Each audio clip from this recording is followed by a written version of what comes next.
निगरान वज़ीर आज़म पेट्रोलियम शइ जे फेरफार की मंजूरी ॾेई छॾी आहे।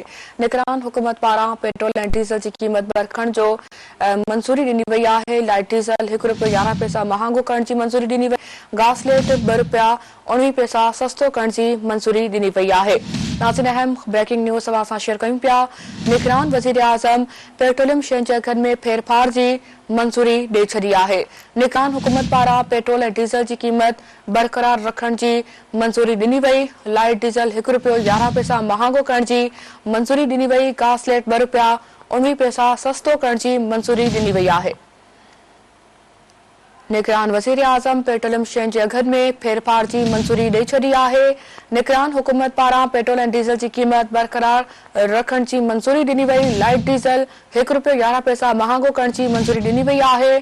घासलेट ₹2.19 सस्तो करण की मंजूरी ॾिनी वई आहे। नाज़रीन, अहम ख़बर सां शेयर कयूं पिया। निगरान वज़ीर आज़म पेट्रोलियम शइ जे अघनि में फेरफार की मंजूरी ॾेई छॾी आहे। निगरान हुकूमत पारां पेट्रोल ऐं डीज़ल की क़ीमत बरक़रार रखण की मंजूरी ॾेई छॾी। लाइट डीज़ल ₹1.11 महांगो करण की मंजूरी ॾिनी वई।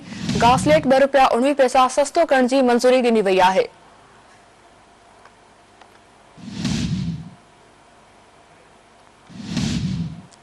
नाज़रीन, अहम ख़बर सां शेयर कयूं पिया। निगरान वज़ीर आज़म पेट्रोलियम शइ जे अघनि में फेरफार की मंजूरी ॾेई छॾी आहे।